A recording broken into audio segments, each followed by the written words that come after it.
always loved doing that around the house, but like there's an element of, really getting to get out in the shop with the guys and figure things out. And, I've always felt more comfortable. I would tell people this all the time. I've always felt more comfortable with guys who shower after work than with guys who shower before work, Yeah. right? The ones who like you get dirty at work, that's just always where I felt more comfortable. When I worked in consulting, we did a lot of consulting with heavily regulated industries, mining, power generation, airlines, that kind of thing.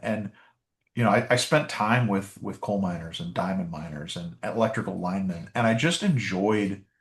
There's an authenticity to them. There's an authenticity and a commitment and a camaraderie, and like I just love that stuff, and I feel that every day with my guys now, and it's the closest thing that I've been able to find in the private sector to my time in the military. Welcome to Sharpen the Spear podcast, where we help manufacturing executives command the front and win the floor. I'm Richard Walsh, creator of the Sharpened Impact methodology, and I spent decades helping leaders transform frontline teams, unlock hidden profit, and capture capacity they didn't even know they had. If you want to see where your leadership gaps are costing you and how to fix them, head over to grittolead.com and run the free Sharpened Impact Simulator today. Let's sharpen your edge and get started. And we are back on STS, Sharpen the Spear podcast with another incredible guest. I've got Clint Rusch with us today. And Clint, nobody knows Clint better than Clint. So, Clint, I need the backstory. Bring us up to speed. Give us what's going on, and we'll get into the conversation.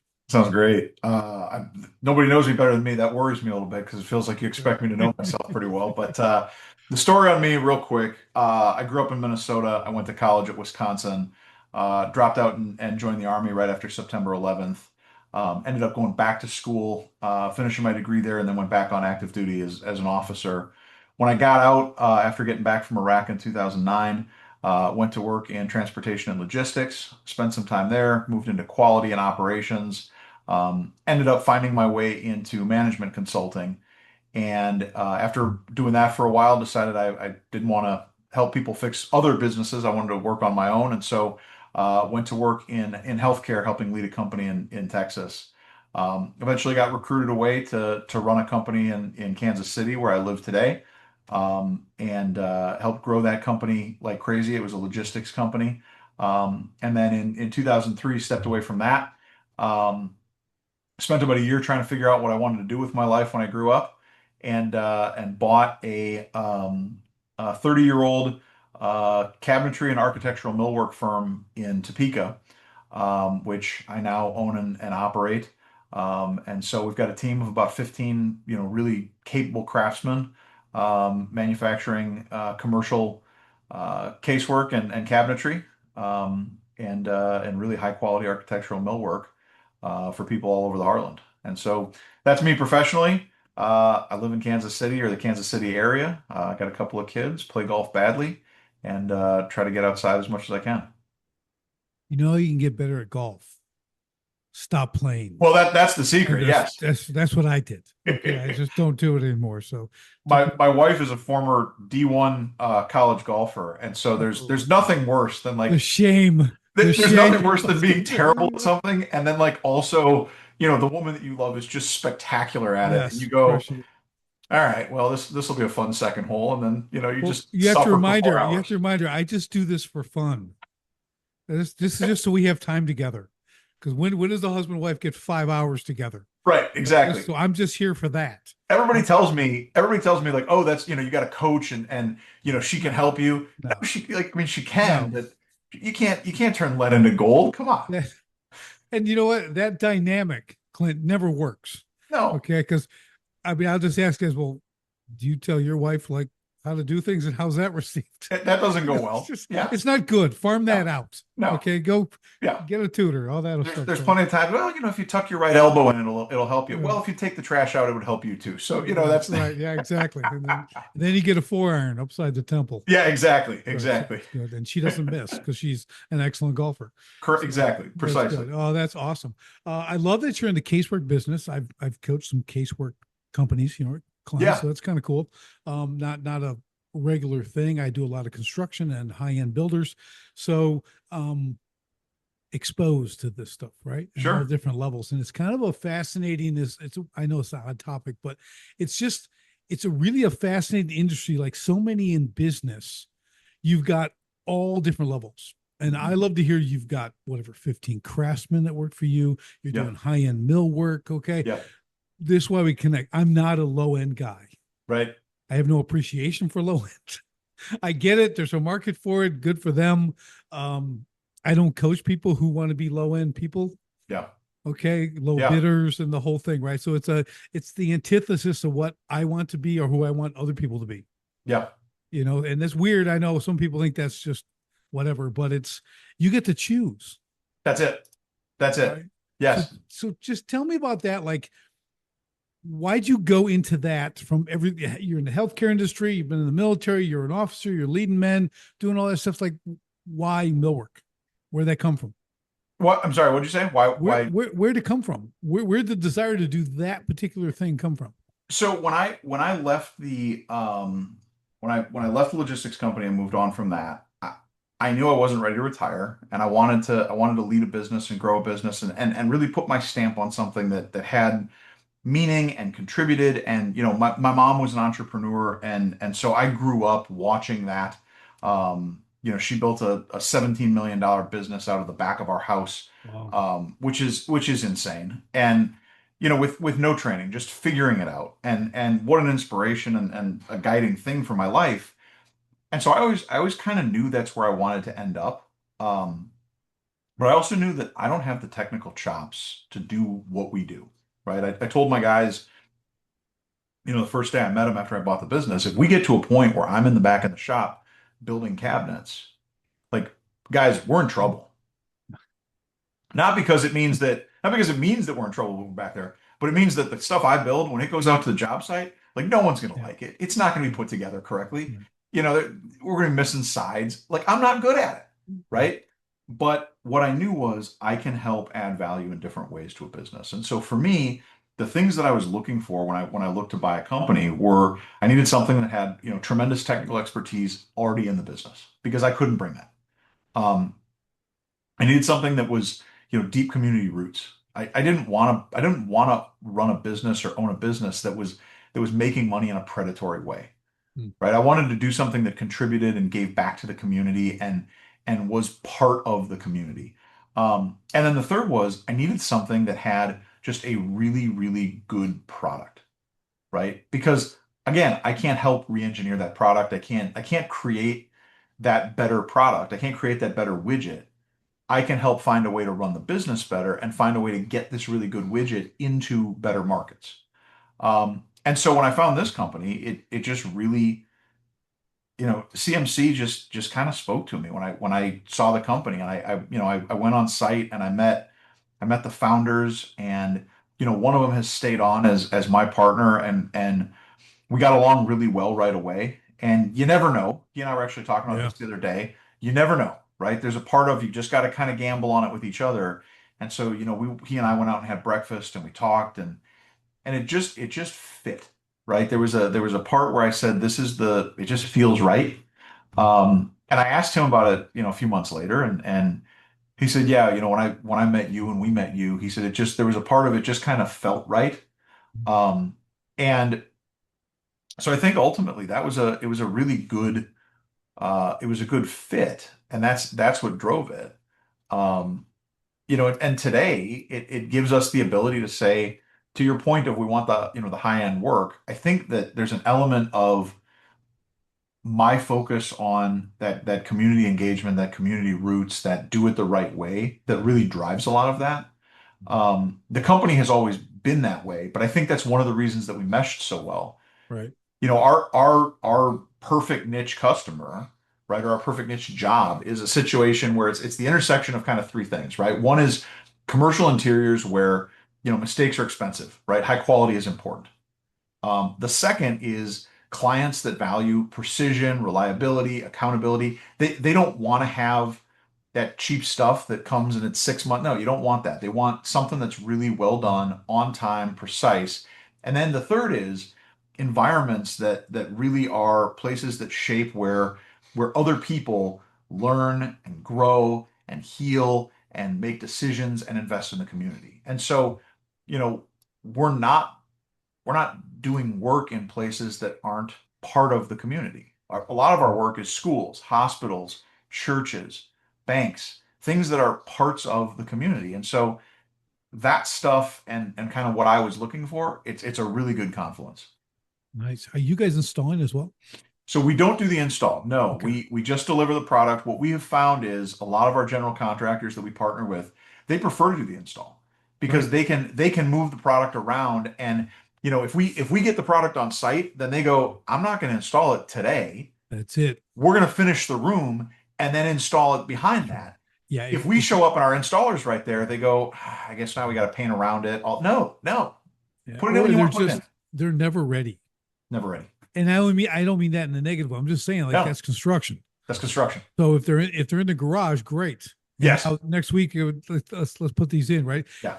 No, and I'll tell you this from all my years in it and the clients I work with, it's like they rather look at it than for it. Okay. That's a great way to say it. Like it's there. We know it's there. We can do that because man, those are final moves in a kitchen remodel or a build or something, Yeah. or even, again, in a commercial thing, those are last to go. Yeah. You're not putting those I'm stealing that phrase. Look at it, not for it. I'm Oh totally yeah, I stealing love that one. That's Yeah. that's an important one. So Absolutely. I say that about food in the house. I'd rather be looking at it. The one exception is when we do solid surface countertops, we'll sub that work out and then our install comes behind it. So that creates some sequencing issues when they can't template for the countertops until the casework is in place. And Right. so we just work that out with the general contractor. Yeah. And it works great. We've got fabulous contractor partnerships and again, that's one of the great things about picking up, and stepping into a business that's got this 30-year track record Yeah. is And yeah, I also think, Clint, that again, when you're operating at a higher level, okay, higher level of quality, your installers, your contractor, they're gonna be the same thing. So you're creating an ecosystem, Yeah. okay, of like-minded people. yes, So like it can be very dependable. There's nothing worse than someone else ruining your work totally agree. on the Yeah. install. Yep. So it's Yep. and it's we've all been through that. So Yeah. so did you? I know you guys really clicked when you connected with this owner. So you're looking to get into this business. When we talk about alignment, all right. So like you feel that, but were you guys bringing separate sets of skill set, like uniquely different? Was that kind of why it worked so the other one could stay? And I really think that's it. I really think that's it. He and I have talked about that a lot. And the things that I'm good at, the company kind of struggled with, and the things that the company was really good at, I knew I was going to struggle with. nice. And so it was a good fit there. And he and I specifically, Mark and I we have different skills, but we have very common perspective. And I think that's a really good I think it's a really good setup for partnership. We both care about a lot of the same things. There are parts that, he can, I mean, I joke with him like he's forgotten more since I started the sentence than I'm ever going to learn. Right. And he just has an incredible competence and incredible just technical skill. And he can see drawings in a way that I can't. And he just has that vision. It's incredibly valuable. At the same time, there's a part where like the digging into the day-to-day financials of the business, understanding how to, optimize this vendor over that, how to change terms to make it, that's not the stuff that he has grown Right. up doing. And for me, it's second nature because it's the things that I've done for years. And so it's a great ability for us to work together. And I think we do a really good job of leaning on each other to say, hey, this is a you thing, man. I'm just gonna defer, right? Like I want to learn as we go, but like I'm not going to disagree with you on it, right? Yeah, I think the big takeaway from this, and I coach people on this all the time when they're looking to do a partnership or bring someone on board, and it's exactly what you two had. They have to a partner because here's another saying I really like: Yeah. the only ship that doesn't sail is a partnership. Okay, so it's like, just think about that first. But you have to bring someone on if they're going to be a partner who has a uniquely different skill set, because and you can have a little overlap, I get it, but like you can't, because that's just a battle every day. Right. Okay, when you're both like, because you all got your way and everything else, but But when you get that, and when people struggle finding that person, I go, well, that's why you hire a GM. Yeah. You All hire day. a general manager, like you can get rid of that person, Right. whenever you want. A Yeah. partner, you can't just fire them. It's, Okay. it's, So it's very expensive. yeah, it's a commitment. It's a Yeah. big commitment, and you've got a Yes. business that you got people working under you, Yeah. you got team, you got to provide for them. It's a big thing when people get in there. So that whole um doing your due diligence, looking at this business, you came across this thing. Now you're looking at it step by step. We go through this a lot, right? And what it's alignment, it's so let me ask you this. This is where I'm kind of thinking because sometimes I've done multiple businesses. I have to be into it. Hmm.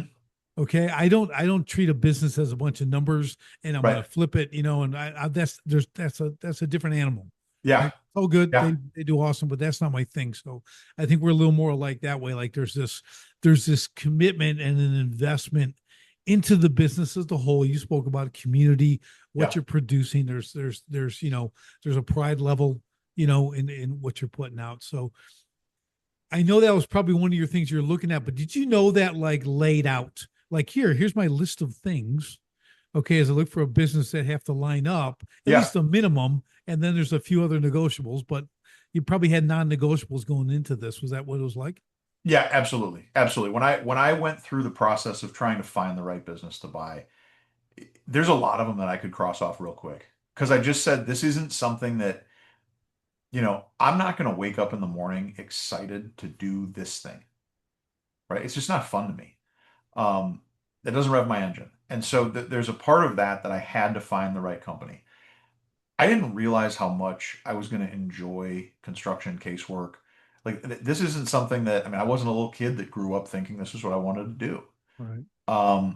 But I really enjoy the problem solving of it. I really enjoy the creativity of it. I really enjoy I enjoy getting to work with my hands more than I expected to. I mean, I've always loved doing that around the house, but like there's an element of really getting to get out in the shop with the guys and figure things out. And, I've always felt more comfortable. I would tell people this all the time. I've always felt more comfortable with guys who shower after work than with guys who shower before work, Yeah. right? The ones who like you get dirty at work. That's just always where I felt more comfortable. When I worked in consulting, we did a lot of consulting with heavily regulated industries, mining, power generation, airlines, that kind of thing. And I spent time with coal miners and diamond miners and electrical linemen, and I just enjoyed. There's an authenticity to them. There's an authenticity and a commitment and a camaraderie, and like I just love that stuff, and I feel that every day with my guys now, and it's the closest thing that I've been able to find in the private sector to my time in the military. Yeah. Yeah. There's a really a care for one another that I think comes with working in an environment in which real harm is possible. Yeah. And that's a great thing. Well, we know both of us from being in the military, serving, even in the blue collar trades world and everything else. There's a level of suffering, okay, that you go through kind of on a daily basis, Yeah. and there's nothing that creates a stronger bond than suffering together. Yes. So when you're Absolutely. doing that, and then you get to get out and solve problems with them and fix these things and get them back on, and you Yeah. know the world I've noticed, Clint, has kind of gotten this whole misconception of work. Like Yeah. I always tell people, I go, people want to work. It's not everyone. People sort of think like no one wants to work. I go, that's not true. Yeah. Like people want to work. As owners, we have to create the environment that's desirable for them to work in, and that doesn't mean it's easy. No. It can be a hard, difficult job, man. Well, and from a male dominant industry, say Sure. whatever that might be. I do a lot in the manufacturing, Yeah. frontline leadership stuff, right? So you look at that and go, this is probably, man, this is the brotherhood, man. That suffering is what they want. Yeah. They want to overcome a challenge. They want to fix it. They want things to go right. Right. Right. They don't want the mystery job. They want a job where they can come, they know how to do it and get it done. It's really impressive. I've got a 18, almost 19-year-old twin boys, and my one son is just, he's that guy who's, since he was little, the little plastic hammers you give kids to play with. So I'm Yeah. out with the real hammer and I'm banging on somebody who wants to help. I give him the plastic hammer. Yeah. Dude, he took it and just threw it. And he grabbed the real hammer. He's like Oh, 3. yeah. Yeah. He's like, I I want want the real and thing. And his whole life has been like picking up tools. The kid has more tools, by 18 than I've had my whole life. But now he's heavy equipment operator doing demolition. I mean, he's Yeah, he's he's a hardworking guy. I mean, I always brag about him. I mean, this kid from his 16th to 18th birthday, Clint, yeah, it made $90,000. it's awesome. Okay, like Awesome. doing stuff that people don't do. Yeah, He's not afraid to pump poo into the fields. yeah, Okay, run pipe all day. I mean, but I'm like, I love watching that. that's awesome. Because we kind of, and it wasn't like you need to do that. He's drawn to it, right? Just like you're saying, like, and all we do is encourage it. Right, I just say, do it, man, follow it. right. And he's really locked in. It's really cool to see. I think people really enjoy tangible work. I think there's an element of, I never enjoyed at the end of the day being able to say, hey, I moved all these numbers from, column D to column G on a spreadsheet. Like that doesn't, what's the point of that? But Right. being able to look back and say, before I touched it, that was just a pile of boards, and now it's a thing. Right? Like that, there's an element of pride in that creation process and in being able to look back at it. And I think, what I've learned is that my guys run 100 miles an hour toward getting things done. Right. Right? What my job is to get everything out of the way so that they don't have to throttle down from 100 to 70 to get around an obstacle. Right. It's better for me to go knock the obstacle out of the way and they keep moving. Yeah. That's So if that awesome. if that's better tooling, if that's a better shop layout, if that's better shop conditions, so they're not dealing with ventilation issues or what, like great, I can go do that stuff. That I can figure that stuff out and clear the path for them because they just go. And it's really fun to watch. Yeah, it's awesome. I know my son, we were driving last week. He's like, they're taking down these 60-ton mounted cranes inside this foundry. Okay. So it's, I mean, he's cutting, 4,000-pound beams. Yeah. And there's 18-year-old man. He's up there on there. He's rigged in, man. He's working the torch. He does all this stuff. Got there. And for me as a dad, I'm like, dude, this is what I love doing because I built all this stuff. I'm like, this is what it's about. Isn't that awesome? The sense of accomplishment Yes. when you get done and you're filthy, but this stuff is out. They got a deadline by Monday, Yep. working all weekend. They get that stuff done. I go, dude, Yeah. this is good stuff. There's meaning to it. Yeah. There's meaning to it. There's true meaning to your work. And if you do that and then also do the work in service of others, like it's unbelievably fulfilling. You don't leave work drained, you leave work reinvigorated. Yeah. And to that point, because you mentioned this a little bit earlier too, I think when we're talking about doing something you love or buying a business, it has to, whatever it is, and you found your role in the business, it has to energize you. If it depletes you, that's the number Doesn't one work. sign like this, you Doesn't can't work. do this. Yeah. Yeah, it's never going to last. You know, So you go ahead. Sorry, I didn't mean to no, cut you no, off. no, take it away. What I was going to say is I've said to people and I've talked to there's a couple of groups here in Kansas City of people who are searching for businesses, and I've talked to them about my experience, and one of the things I said to them was, if you're sitting in this room and you're looking to buy a business, by definition, you have been financially successful. Right. Because you can't sit in this room if you have not figured out how to optimize your life for those 2 days a month, that first and 15th, right? You cannot sit in this room if you haven't done a good job optimizing for those 2 days. What you need to think about is that this path of ownership is not about optimizing for those 2 days. You got to optimize for the 28, not the two, right? Because if you don't enjoy the 28, the two aren't going to be enough to keep you going. It's okay to Right. have the two be enough when you're working for somebody. Because if you're working for somebody and the two is what you're optimized for and the 28 are tough, you always have the ability to go, you know what? I just can't do this anymore. Yeah. Take care, I'm out. Right? You have that.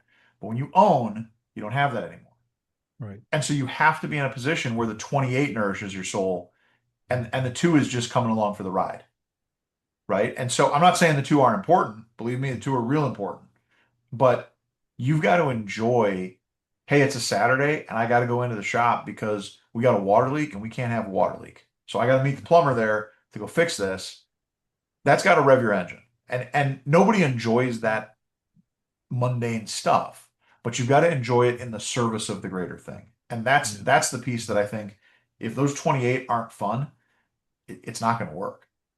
Yeah, I'm with you there. There's another thing, attitude I kind of discuss with people looking to buy a business or business owners in general is from a mindset standpoint, it's like, listen, like problems have to be opportunities. Yeah. You have to look at them that way and solve those. You said, like, how do I get this stuff out of their way so they can work faster, not slow down, not downshift? That's all good. And that is your job. Yeah. Like the problem is a lot of businesses, the floor will complain about that stuff in either mid management or upper, they don't do anything about it. Right. They Right. take it under advisement. Yeah. Okay. And it's like nothing never happens. I'm like, you're causing profit leakage. Yes. This Yes. is profit leakage. That's what All it day. is. Like, Yeah. my whole focus is like, I don't do leadership training. We install Command, Right. which is a profit recovery system in the Makes sense. millions. Yeah. Okay. So it's like, so you have to understand, like, you have to look at it a completely different way. You have to be working, and I'm going to say working for your people Yeah. in the manner of like, what can I do to make your job easier? Truly, so you can perform at the highest level. They can. So two things that I've really pushed with my team, and I think they're bearing some good fruit, is one, we don't talk about problems, we talk about puzzles. Because puzzles are fun to solve, problems are unpleasant, right? Puzzles are things that we enjoy trying to figure out. So when we say, hey, we've got a problem, no, we've got a puzzle. It's an opportunity for us to I figure like that. something out. Second, if you push that and you say, when you bring something to me that here's an obstacle, I'm gonna figure out how to knock it down. Instead of, all right, just, go over there, right? Put your complaints in that round bucket, at the end of my desk, right? No, that doesn't work. Eventually those people stop thinking. Yeah. Eventually they Oh. turn off the part where they see things. And Mhm. I've never known any problem to start big. I've never known any issue to start big. It always starts small and grows. The people who will spot it small will stop looking if you don't help them when it's big. That's it. That's it. You don't And need to. you have to be able to have them spotting them so Yeah. you can solve them when they're small. And here's the thing, to go one step further on that, what we started implementing as well was we call it like the 3S, right? So you got a problem, so Okay. you got a problem. Okay. The first thing is the situation. What's the Yep. situation? What's the problem? Okay. And then the next thing are, what are some solutions? So Yep. you got to train your people to be problem solvers. So, and what I mean by that is like, you're going to come to me, right, Yeah. as an owner. So you got come with a couple of solutions. And then the third S is give me your suggestion. Which solution do you think is best? Yeah. And they'll say, hey, I think B is best. I go, well, that's pretty close. But if you do that, this is going to happen. Really, A is going to be your best option here. And they're like, oh, okay, go do A. Goodbye. Yeah. Okay. And they go and now they learn with every problem solving. Now, pretty soon they're coming up with solutions. They're learning. They're not coming and knocking on my door. Yeah. They're Yeah. solving the problem. Exactly. Right. But I've seen it the exact opposite in millwork. Yeah. Okay. I mean, now these guys are like standing there for like 30 minutes because the saw broke. Right. And I'm like, are you kidding me? And they finally come in, oh, the saw's not working. Well, what did it just go down? Well, about 30 minutes ago. Well, and then so the owner, great guy, worked with him for years. I'm like, let's just put a troubleshooting list on the saw. Right. Like start here, go here, because those come right down because they're automated too. Like you call the company. Yeah. And they tell you what it is, and they send picture like and go, you never come into my office. This is the new rule until Right. you've completed this entire list. Yes. And then if it still doesn't work, come get me. Otherwise, you stand by Solve on if your you own. show up. Yeah. Right. And these are young guys working, so they don't, but they just need that guidance. You need the guidance. But as Yeah. the owner, you got to put those in place. Sure. You can't expect people just to figure it out. Right. That's Right. one of the big mistakes I noticed, Clint, because a lot of guys haven't built a system, haven't built the guardrails, haven't, expressed the real expectations. They definitely haven't given them consequences Right. for not achieving, right? But once you do that, man, people can thrive in those areas, and especially in this hands-on work. Yeah. Like this, they really can do something because they're already built for it. Yeah. You just have to enhance it and give them the tools to do it. And I think it's there's a real kind of split of the problem set. There's the stuff where they've done it before and their expertise is so good that if you try to get involved in that, you're just going to get in the way. Look, if my guys are trying to figure out, hey, this piece came off the machine and it's an eighth of an inch, too big, and this one's an eighth of an inch too small, how do we figure this out? There is no value that I'm going to bring to that conversation because they're going to know it. And what they're looking for in that situation is me to say, I trust you. And if it's not perfect, I'm not going to kick you in the ass. I'm going to say, hey, look, we'll figure it out. We'll be okay. Right. Right? Yeah. That's one where their expertise is so valuable. Just get out of the way. But then there's the other ones, which is we've never dealt with this before, and we need guardrails. And I think what I've learned the hard way through my career is figuring out which one it is, figuring out which bucket it lives in. It's hard. It's really, really tough for a leader to do. And if you take the wrong approach to the wrong one, if you give the guy no guardrails on the thing he needs guardrails on, it just goes all over the Right. place. Right. But if you try to micromanage the thing that you need to get out of the way on, it slows down production. Yeah, I'm not a fan of micromanagement. Doesn't help. Okay, people got control issues. I don't like those kind of people. I've been asked to leave many of my own job sites. Yeah. Okay, back in the day, my guys are like, I jump in, I'm in the hole, I'm working, I'm going to help, Yeah. and they're like, we don't do that right now. I'm like, okay, so I go over and do something else. I'm like, yeah, we don't do that either. And finally, I'm like, should I go get lunch? Yeah, why don't you bring us back something? So, I mean, I'm like, and I love that. Yeah. I love it because the homeowners would also say, like, I've never seen people work like this. It's amazing. They're so efficient. They don't even talk to each other. One guy's whistling and these guys are working. And I'm like, yeah, they're a good bunch. And the 10 years, like I had the same crew 10 years. And just That's that's incredible. Yeah. when you reach that point, and we build water features and things like that. So I'm like, well, we're the special forces of water feature building. Yeah. Three guys come in with the right equipment, everything else, and we do what a team of 15 can't do. And we can do it in 3 days and it would take them 30. Right. I mean, literally, it was awesome, and just Yeah. it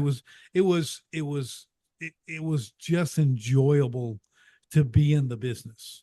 To watch that rhythm is really Yeah, fun. yeah, It's I've told, one of the things I've told my guys and I've told a lot of people is I think people are fascinated by things they can't do. It's the reason we watch professional sports. It's the reason we go to the symphony. It's the reason we go to an art museum because we like to look at things and say, I can't, we talked about golf at the beginning of this. It's fun for me to watch my wife play golf because I cannot do that. right. And it's fun to see a thing. It's just a fascinating thing to say that's something I can't do and I'm fascinated to watch it. Well, I get to do that every day. I get to go back and see the craftsmanship that my guys produce and go, how did I don't know how to do that. I can't do that, but you can. And what a great gift that you have to bring to the table, and what a great gift that I have to bring to the table to put you in a position and remove all the obstacles so you can do that. And it's just that's a fun rhythm to be a part of. Yeah, it is. I remember my dad. So I grew up in the golf course business. So Okay. now you know why I don't golf. I Yeah. grew up in the business, build them, run them, maintain them, right? So I'm way better on a skid steer than a golf club. Okay, so I can build greens and tees. I can do the fairway. I can do whatever. Built them from scratch. But my dad came out one day, and I'm doing this multiple six-figure water feature in a backyard for someone. Okay. I mean, it's big, and he's like, well, he asked me how much. I told him. He's like, they pay you that much? And I go, Dad, listen. I go, here's the thing. They could come out and stroke a check for everything I've got, every piece of equipment, everything else. They can't do anything with it. Right. They can't do what I do. Yeah. Okay. My end products look like it was here before the home. Right. Okay. Like they saw this beautiful pond. They want to put a house by. Yeah. Okay. That's what I do. That's the level I operate at. And he's like, I just can't go. That's because you could do it. Right. Like right. you can operate all this stuff you built all this stuff. So you don't have the value that we do. Just like you're saying with you guys, like that ability for them I'll just say it, to actually do a miter, do a corner where there's no gap. Yep. I'm impressed just if you could do that. Yes. Okay, because I'm a hack. Okay. Yeah. No, I'll try. So, I mean, but I get guys who they can measure perfectly. I'm like you. I would just watch it. I just love it. Yeah. I'm like, how much? Yeah. Like, you know what I mean? There's a value increase in that gifting that they can deliver. And I think there's something to that for business owners as well, which is I was having this conversation with there's another cabinet shop here in town that I'm very good friends with the owner, and we've gotten to know each other real well, and we trade ideas and bounce each other, things off of each other. And we were talking about pricing the other day, and we were talking about payment terms, and we were talking about all the financial aspects of the business. And the thing that we kept coming back to is we really bring a lot of value that I think we don't monetize effectively. There you go. And I think that a lot of it comes to, exactly what your dad said, which is, I don't understand it. And, well, yeah, because you can do it, That's right. right? There's a Mhm. there's an element of, I think that we tend to say, well, that's easy Yep. because it's easy for me, Yep. right? And you look at pro sports, and there's a reason that the great players are never great coaches, but guys like Steve Kerr are such great coaches because Right. Steve Kerr could never move the way Michael Jordan could move. For Michael Jordan, it was just, well, yeah, you just go do this.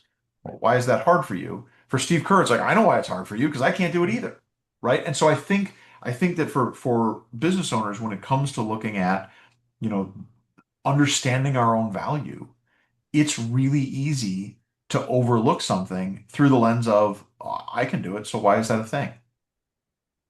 You know what's important, Clint, on that? Here's a tip for those listening. You need to have someone else value what you do. Yeah. You Yeah. can't, you can't. I just kept raising my prices. And I'm like, well, I guess my only technique was let's see what the market will bear. I also I'm at 300% profit, and they're still Sure. saying I don't charge enough. I Right. mean, my customers Yeah. like telling me I charge enough for what I do, and I go, yeah, now that yours is done, but you know, but that was encouraging because no one ever said I overcharged them. They Right. paid too much for what they got, Yeah. So, but I also believe I always want to bring way more value than I'm ever being paid for. So, Absolutely. regardless of the number, I'm still going to be given more. Yep. And in my own mind, I'm call me a scorekeeper, right? I Yeah. want to be the last one to give. They give me that final check, Yeah. they get something in the mail. They get a gift in the Absolutely. mail, right? I just that's how I operate. If that's the way it Yeah. is, and if they send me another thing, or thank you, I was, Send it right back. Yeah. but I'll show up and do something. Well, I don't know, but I think it's a really important thing to understand. We do tend to devalue ourselves, Yeah. our self worth, our abilities, because again, they come naturally, or we have forgotten we put 15 years into learning this, Right. and now Right. we're just humming. And you think like, well, it's no big deal. They're not putting 15 years into anything I do, Correct. right? So there's the old saying, you're not paying by the hour, you're paying for the 30 years of experience. Right.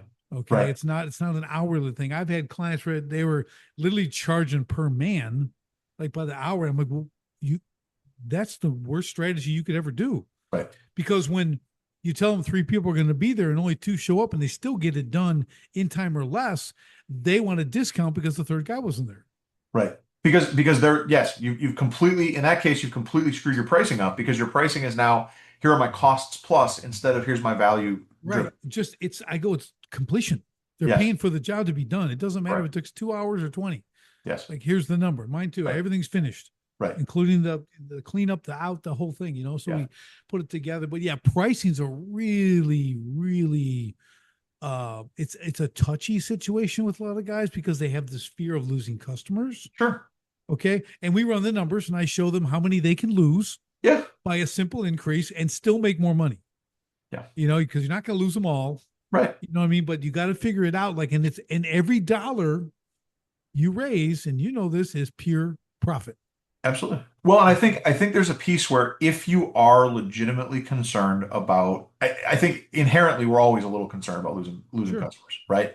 But if that's a real fear and it's a realistic fear, then I think the question you have to ask is, well, am I really bringing value? That's it. Am I really bringing value? When I lived in Texas, I was the chair of the Commission on Aging for my city. I was appointed to the commission, and then I was elected chair. And when I came on, our role as the Commission on Aging was to advise the city council on matters related to the aging population in our city. And it sounds kind of minor, but it's an important thing, right? You want to make sure that you create a city where people can live their whole life. And I'll brag for a moment on the guys that I served with, right? We were able to do a lot of things and ended up being named one of the best places in America to retire. Like, our small city was named one of the best places in America to retire by Forbes magazine. Well, part of that came from increased community involvement. And so when I first came on, we were talking about how do we get more people to come to these meetings because we need more input. We need more input. And so one of the suggestions was like, well, what if we do door prizes at the meeting? Well, then you're just buying attendees. Right. And I said, guys, people are going to come if they have value here. The attendees will be here if there is value in these meetings. So we need to not be thinking about how do we create more attendees. We need to be thinking about how do we create a thing that creates more attendees, right? What's the value of the meeting? And the answer is we were spending our time worrying about things that weren't material. So let's look at our charter. Let's understand what we're assigned by the city council. We weigh in on, matters related to the aging population. Well, okay, traffic, parks, curbs, like all of those things are things that matter. Let's start digging into those because I bet people have got opinions about that. And that's what we did. And all of a sudden, you started seeing more and more people show up. You started seeing this greater groundswell of community support, and we were able to really drive value. When I think about pricing, if you are concerned that people aren't going to show up, offering a door prize, a low price, isn't the right answer. That's right. The right answer is figure out why you're worried about that and say, are we providing value? Is there value in what we do? There's almost never a problem with upping your game. No. Okay. Like getting better, bringing more value seldom is a negative. Right. Okay. If ever, right? So it's like, again, when we started this conversation, we were talking about I'd never be the low bid guy. I'd be this. Yeah. And there's a reason. Part of it is because who we are, Yeah. where we understand driving value. But the other thing is like in business, you're going to have uptime and downtime, and you're going to have kind of a wave. You're going to have a roller coaster, whatever analogy you want to use. But the reality is, the higher up on the scale you are, Yeah. the more recession proof you are. Totally agree. My contractors are now, instead of building $1 million homes, they're building 5, 6, 7, 8, $10 million homes. Yeah. Yeah. They're recession. They're kind of, last hit, first to recover at those levels, right? And that's where you want to be, because that's not going to, a dip in the economy is not going to collapse your business. Right. If you win a job by $1, if you win a customer by $1, you will lose them by $1 too. Yeah. And that's not, now you don't have a relationship that is built on trust and mutual appreciation and something long term. You have a transactional relationship. Right? It's funny, we all have our customer experiences, but I have many. Okay. People want to say that. I go, well, what would be the cash price? Yeah. And I go, the same as the other price. Right. Well, why is that? I mean, I go, because, I got corporate tax, I got discounts. It's really for me to try to hide $50,000. Okay. Like it's not going to happen. Right. And I only say that whether it's true or not, because those people, when they want that discount, it never ends there. Never ends. Nope. They will do till you're driving down the driveway, leaving at the end of the job. They're trying to get your attention to get another discount or have you do another service or take this. You know what I mean? It's like, it just never ends. And it took 20 years. That pattern was 20 years long. Yeah. I noticed with people like, so we got machines there. I'll give you a quick story. And they go, hey, we got a mini excavator, we're digging a hole, we're building the water feature. And I got these bush over. Can you just pop those out for me? And I learned, Clint, I came up with like the greatest, and I'm taking full credit for this. I came up with the greatest thing to say when anyone does that. So any contractor listen, anyone who's in the service business, here's what you say. Okay. When they say, can you pop those out for me real quick? Absolutely. Give me 5 minutes. I'll go take a look and tell you how much more it's going to be. There it is. And then just look at them. Yep. And just be quiet, look at them, and they'll be, oh, I just thought you could do it. Well, I guess we could, but really we're focused on what we do best, and that's here. And I want this to come out the best way possible. That distraction is going to cause my guys time, and they're going to get off task. We don't want to do that, do we? Yeah. Oh, yeah. No, you're right. Or they say, yeah, do it. How much? Right. Exactly. Like there's a lot of people happy to pay. They just ask, and then you just tell them. But that's the absolutely be all excited. Yeah. Like you want to do it. And then when they say, yeah, how much, jack that up. When you go to a restaurant, you have a nice steak, everything's great, glass of wine, the salad, the works. When the waitress comes around at the end and asks if you'd like dessert, that's not complimentary. Right.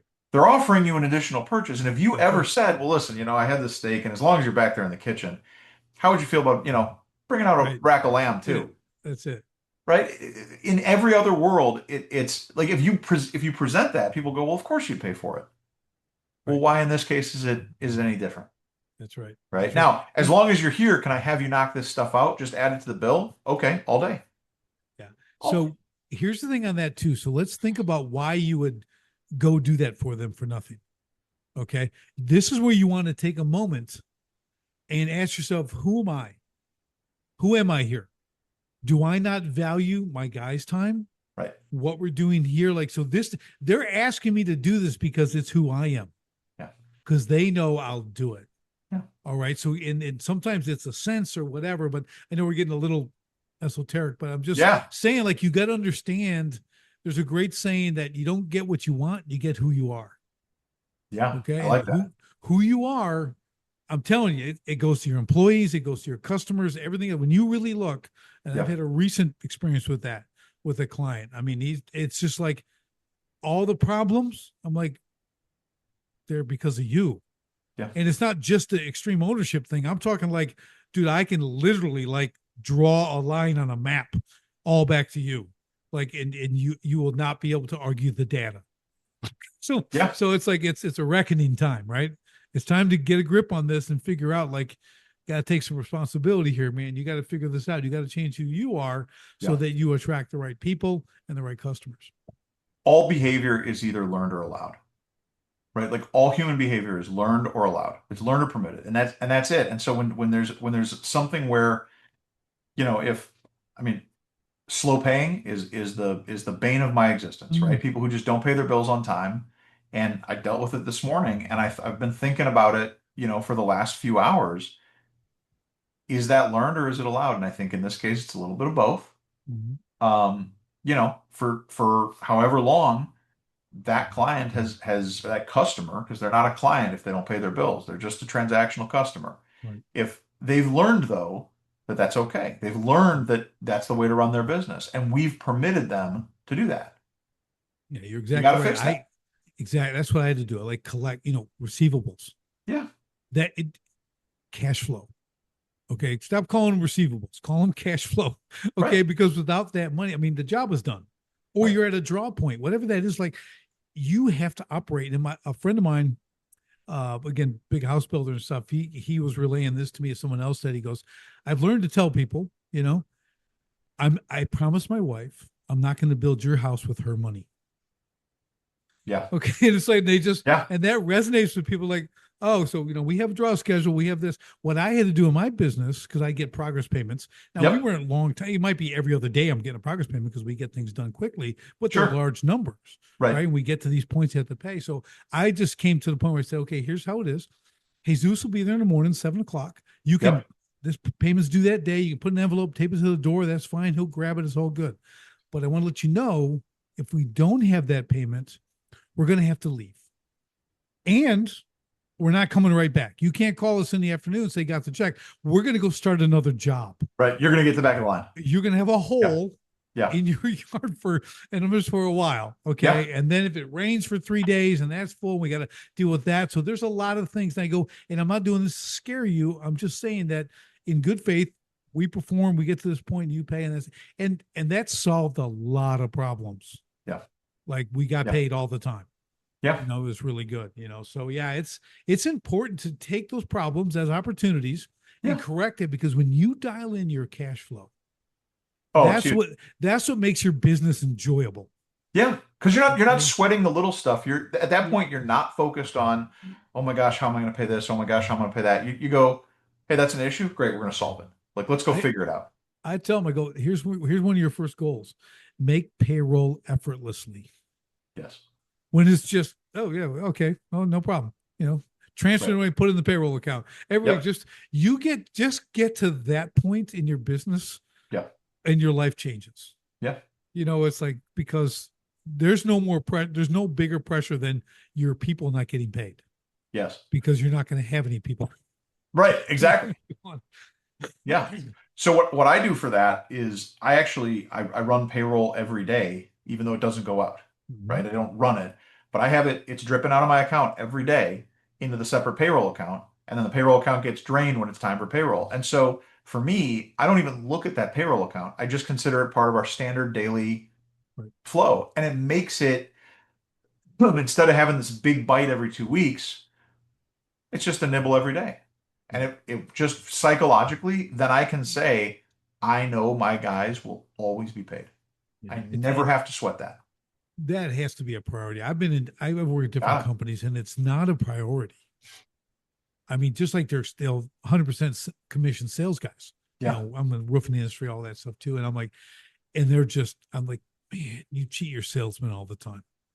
You Yeah. know, like I just see like you can't, you either got to fix this or like I'm not working with you. Right. Like, cause that's an integrity issue. Yeah. Like it's not a business issue. I go, No. that's an integrity issue, man. If you can't do that. These guys are out knocking doors, Yep. selling, going through all this stuff, doing everything they're supposed to do. Then you're going to hold back. And it's like, I can't in good conscience, like work with people who that's the norm. Right. It's just And like your late pay payment clients. yes. That's a norm for them, but you can fix it. Let them do that to somebody else. That's all I tell my owners. Let them do Yeah. that. They'll shift that to someone else, but you will always get paid because you demand it. And to bring it all the way back, I think there's an element of that that is you just got to do things with integrity. You got to just, whether it's your product, whether it's your marketing, whether it's your payroll systems, whether it's your paying your bills, it doesn't matter what it is. If you are, if again, to my point about the 2 and the 28, if those 28 are filled with stress dealing with things that are a lack of integrity, like what is the point of it? One of my very very good friends he says all the time, if you get to the end and you won financially and you lost everywhere else, then you lost the game. That's right. That's right. I think it goes back to who you are. Yeah. It really does. You know, and Yeah. and that will permeate your entire business. Yeah. You know, you'll see you have a high rate of turnover. Yep. Operations like that have a high rate. They'll be 15, 20, 25% turnover. Sometimes higher. Yeah. You know, I had that in one very large business I was consulting with. Their turnover rate over a 3-year period was 565%. I'm like, Not sustainable. how do you, how, like, Yeah. how do you even, it's just, okay, it's the old here, just fog the mirror and you go on inside. Let's get Yeah. to work. And Yeah. I ended up firing half the people, kept only good people, over double production, became number one in the entire country Yeah. with half the equipment, half the people. Right. Okay. So I'm like, and we changed the whole culture there, Yeah. which they never thought was possible. The good ones want to be around good ones. That's it. That's That's what you build. You know, it. we all surround ourselves with pretty much like-minded people. Yep. As they say, the 5 people closest to you, or we all That's who making you the are. same money and Yeah. all that stuff. And it's true. That's why I don't have any friends. So I can just be whatever I want. I have a circle. I can just make things up. But no, it's very true. And I'm super selective that way too. Yeah. Once you hit this level of entrepreneurship, business ownership, success in there, okay, you family, you know, that's like number one, right? Yeah. Mine is God, then my family, and I'm looking at that, okay, and then friends, and they're my standing joke, Clint. Yeah. I tell my kids all the time, if all my friends were on one hand and I lost 3 fingers, I'd still have all my friends. Like it's a pretty small group, you know what I mean? So it's like, yeah. that's just how it is. But super selective. Now you have different rings, different circles and acquaintances Absolutely. and things like that. But I think also as a business owner, and you have made discovered this as well, love to get your insight, is those few that are in tight, the ones that we call them our trench buddies, right? The ones that are going to war, the ones that got our 6 the whole time, like those are few, but you need them. Yeah. Have to. Just even if it's 1 or 2, like you have to have that confidant, if you will, right? Have you experienced that? Absolutely. Yeah. I've got a very good friend who also owns a business here in Kansas City. We worked together in the past, and that's how we got to know each other. And one of the things that's very valuable about him is, one, always has my back, right? And vice versa. But 2, I think that creates a level of candor that's just unbelievably valuable, right? If I say, hey man, this is stressful and I don't know why I'm like, why is this going wrong? His answer will be because you're doing it wrong. Right. Right. It won't be, oh man, I hear you and I'm glad you had a chance to say that. And Let me rub your back. right. No, it's not working because you're doing it wrong. So you should do it right now. And like figure it out, man. Like you're failing. And it takes a level of trust and candor to be able to say that to somebody. That's valuable. And I call them outside eyes. Yeah. Just like as a consultant, as a coach, I go in, I can see all your problems right away because I have no emotional attachment. I'm not focused on this. I have outside eyes. Yeah. So like any coach position, anything you're doing, you know, like one of my favorite clients, his grasps the appreciation for coaching, right? So I've been with him 5 years, right? Done amazing things with Okay. his business, all this stuff. But he's also doing this. He was a teacher one time. Now he's building these high level homes because his family's done that. But now we're talking the other day, we're about working out because we both love to work out. And he's saying, well, I got a new coach and we're doing this. I go, man, dude, you are the coach guy. He just understands the value he got for the health stuff. And Yeah. he invests in that Yeah. to help himself be better. Right. And he's my favorite client because like I tell him to do something, by the next call next week, it's done. There's an accountability piece. And it's been like that for 5 years. Yeah. And you want to see the fruit. It's multiple business stuff. And like, it's just like, dude, this is you. I give him all the credit. Yeah. I go, That's because awesome. I'm just the mouthpiece. I'm just going to tell anybody, man, if you don't execute, this goes for all of us in business. If Yeah. we don't execute, just like your What's the friend point? said, you're doing it wrong. Right. We'll figure it out. Yeah. Go test the thing and get it done. So yeah, really great advice, really awesome advice. So Clint, great conversation, as I Thanks. knew it would be. This has been awesome. Give us some final thoughts, really on kind of the whole overall business. We talked about a lot of stuff, more on the I don't want to say the personal side of business, but really the developmental and who we Yeah. are as people. And that's a really strong component that a lot of people really can't speak to. So I Yeah. really appreciate what you've brought here. So let's kind of put a bow on this. Just give us some Sure. final thoughts along those lines. So I think the final thought I would share there is, when I took that year and a half to kind of figure out what I wanted to do with the rest of my life, one of the things that I remember was when I was leaving logistics company, I said I was going to take some time away, and everybody kind of laughed at me because they said, he doesn't do that. He works all the time. And I took some time during that time away, and I spent time with my kids, and I spent time with my wife, and we road tripped, and I realized all of these things in my life that I had been missing. I realized that I had been, I have another friend who says all the time, you got to decide who gets the best of you, who gets the rest of you. And I had been given my family the rest of me, and that wasn't fair to them, and it wasn't right. And I said, I'm not going to do that anymore. I'm just not. And so the thing about owning this business that has been so gratifying to me has been the ability to involve my family in that process. I've brought my son's 11, and he and I have gone to the shop on a Saturday to do work together. And one of the things that just shows up over and over and over is the ability for me to use my professional life to be a better dad and to integrate that with my life with my kids, right? And to be able to say, I'm going to create memories and lessons and things for them that 20 years from now, he's going to say, I remember when I learned, Yep. In that situation, right? I remember the things I learned from that because it's the same thing that I can look at my parents and say they did that for me. Um, Hearing you talk about your son and like those things they're such a visceral part of who we are. And so I think ultimately the best thing that we can do in running our business is ask the simple question, what lesson is this going to teach my kid? Right. If I don't pay my bills on time, what lesson is that going to teach my kid? Mm-hmm. If I send out crappy product and just go, here, it's good enough, send it out, what lesson is that going to teach my kid? If I'm late on something and I don't own up to it, what lesson is that going to teach my kid? And on the other side of that, if I take care of my employees and knock down obstacles for them and put them in a position to be successful, what lesson is that going to teach my kid? If I ensure that I've got a great culture and a place that people want to be a part of and they feel taken care of, what lesson is that going to teach my kid? Right? That simple prism to look at things through is I have found over the last year of my life, it has absolutely changed everything about the way I operate. Right? I'm not saying I was wrong before, but I'm saying it's given me a sharper, much more clear vision on what I want to be every day of the rest of my life. Yeah, I love it. I mean, that was me in '09. Everything collapsed. I lose everything, lose the business, lose my home. I got 6 little kids, and I realized I had the epiphany that more is caught than taught with kids. Yeah. It doesn't matter what you tell them.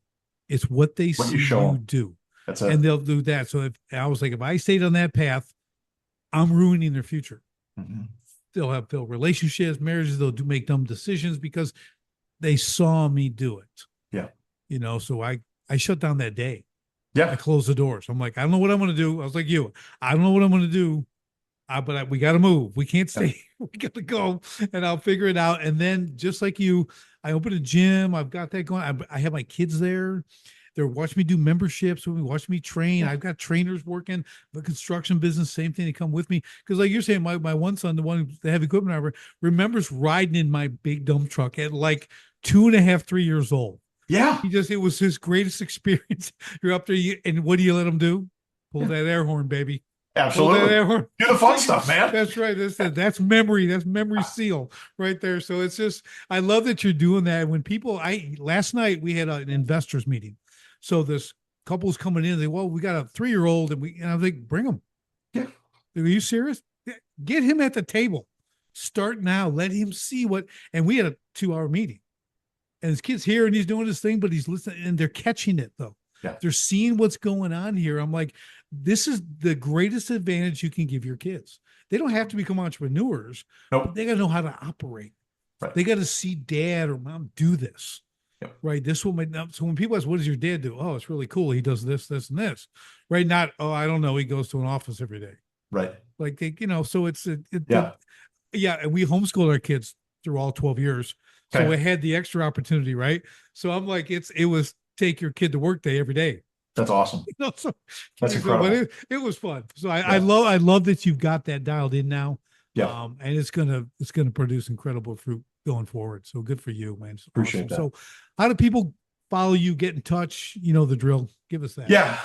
So the business is at cmctopeka.com. If you're curious and interested in seeing what we do and the team that we've got, you can find me at clintrusch.com.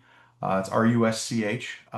And you can find me on LinkedIn. It's probably the best place to find me.